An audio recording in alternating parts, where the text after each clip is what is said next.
Hi hello ಎಲ್ರಿಗೂ ನಮಸ್ಕಾರ. Welcome back to Jyothi Pradveeth YouTube channel.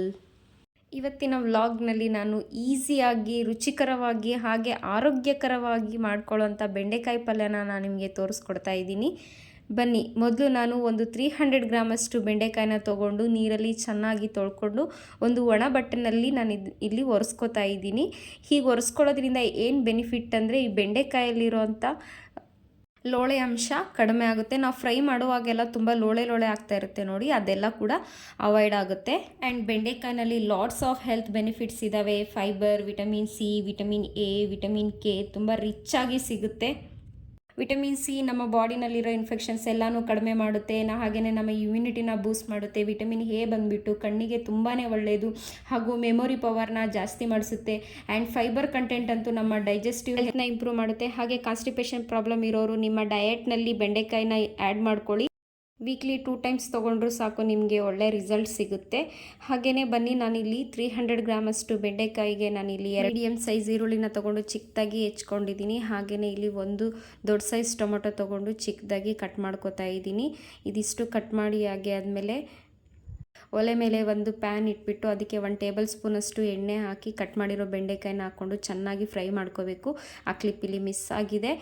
Fry ಮಾಡ್ಕೊಳ್ಳುವಾಗ ನಾವು ಒಂದು 1/2 ಟೇಬಲ್ ಸ್ಪೂನಷ್ಟು ಉಪ್ಪನ್ನು ಹಾಕ್ಕೊಂಡು ಫ್ರೈ ಮಾಡ್ಕೋಬೇಕಾಗುತ್ತೆ. ಸೊ ದಟ್ ಲೋಳೆ ಅಂಶ ಏನಿರುತ್ತಲ್ಲ ಅದು ಲೋಳೆ ಬಿಟ್ಕೊಳ್ಳೋದಿಲ್ಲ. ಆ್ಯಂಡ್ ನೀವು ತೊಳೆದಿರೋ ಬೆಂಡೆಕಾಯಿನ ಒರೆಸ್ಕೊಳ್ಳೋದಲ್ಲೇ ಹಾಗೆ ಕಟ್ ಮಾಡಿ ಹಾಕ್ಕೊಂಡ್ರೂ ಕೂಡ ತುಂಬಾ ಲೋಳೆ ಅನಿಸುತ್ತೆ.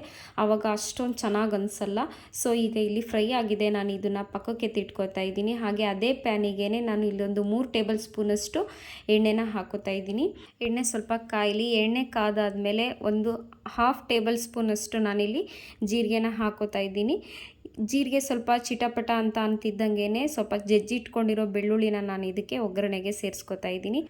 ಬೆಳ್ಳುಳ್ಳಿ ಸ್ವಲ್ಪ ಚೆನ್ನಾಗಿ ಕಲರ್ ಚೇಂಜ್ ಆಗೋವರೆಗೂ ಎಣ್ಣೆಯಲ್ಲಿ ಫ್ರೈ ಮಾಡ್ಕೊಳ್ಳೋಣ. ಇದಾದಮೇಲೆ ನಾವು ಆಲ್ರೆಡಿ ಚಿಕ್ಕದಾಗಿ ಕಟ್ ಮಾಡಿ ಇಟ್ಕೊಂಡಿರೋ ಈರುಳ್ಳಿನ ಇದಕ್ಕೆ ಸೇರಿಸ್ಕೊಳ್ಳೋಣ.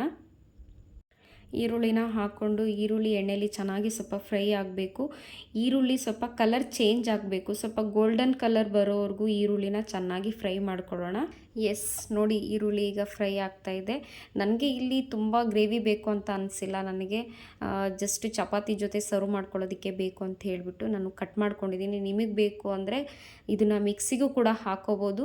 ಈಗ ನಾನು ಇದಕ್ಕೆ ಕಟ್ ಮಾಡಿ ಇಟ್ಕೊಂಡಿರೋ ಟೊಮೊಟೊನ ಹಾಕ್ಕೊಂಡು ಚೆನ್ನಾಗಿ ಮಿಕ್ಸ್ ಮಾಡ್ಕೊತಾ ಇದ್ದೀನಿ. ಇದಕ್ಕೆ 1/2 ಟೇಬಲ್ ಸ್ಪೂನಷ್ಟು ಉಪ್ಪನ್ನು ಹಾಕೋತಾ ಇದ್ದೀನಿ. ನೀವು ಉಪ್ಪು ನೋಡಿ ಹಾಕ್ಕೊಳ್ಳಿ, ಯಾಕಂದರೆ ಬೆಂಡೆಕಾಯಿ ಉರಿಯುವಾಗ ಆಲ್ರೆಡಿ ನಾವು ಉಪ್ಪು ಹಾಕ್ಕೊಂಡಿರ್ತೀವಿ.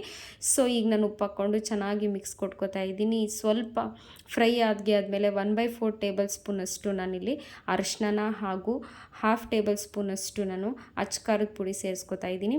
ಹಾಗೆ ಒಂದು 3/4 ಟೇಬಲ್ ಸ್ಪೂನಷ್ಟು ಧನಿಯಾ ಪುಡಿ, ಒಂದು 1/2 ಟೇಬಲ್ ಸ್ಪೂನಷ್ಟು ನಾನು ಗರಂ ಮಸಾಲ ಪುಡಿನೂ ಕೂಡ ಇಲ್ಲಿ ಸೇರಿಸ್ಕೊಂಡು ಚೆನ್ನಾಗಿ ಫ್ರೈ ಮಾಡ್ಕೊತಾ ಇದ್ದೀನಿ. ನಾವು ಸೇರಿಸ್ಕೊಂಡಿರೋ ಎಲ್ಲ ಮಸಾಲೆಗಳ ಹಸಿ ವಾಸನೆ ಹೋಗೋವರೆಗೂ ಕೈ ಬಿಡ್ದಲೇ ಚೆನ್ನಾಗಿ ಮಿಕ್ಸ್ ಮಾಡ್ತಾ ಫ್ರೈ ಮಾಡ್ಕೊಳ್ಳಿ. ಈಗ ನಾನು ಒಂದು ಸಣ್ಣ ನಿಂಬೆಹಣ್ಣಿನ ಗಾತ್ರದಷ್ಟು ಹುಣಸೆ ಹುಳಿನ ನಾನು ಇದಕ್ಕೆ ಸೇರಿಸ್ಕೊತಾ ಇದ್ದೀನಿ. ನಿಮಗೆ ಗ್ರೇವಿ ಜಾಸ್ತಿ ಬೇಕು ಅಂದರೆ ನೀವು ಕರ್ಡ್ ಕೂಡ ಯೂಸ್ ಮಾಡ್ಕೋಬೋದು. ಹುಣಸೆ ಹುಳಿನ ಸ್ಕಿಪ್ ಮಾಡ್ಕೊಳ್ಳಿ. ಈಗ ಒಂದು ಸ್ವಲ್ಪ ಫ್ರೈ ಆಗೋಕ್ಕೆ ಅಂತ ನಾನು ಬಿಡ್ತೀನಿ. ಇದಾದಮೇಲೆ ಒಂದು 1/2 ಗ್ಲಾಸಷ್ಟು ನಾನು ನೀರನ್ನು ಮಿಕ್ಸ್ ಮಾಡ್ಕೊತಾ ಇದ್ದೀನಿ. ನೀವು ನೋಡಿಕೊಂಡು ಹಾಕ್ಕೊಳ್ಳಿ.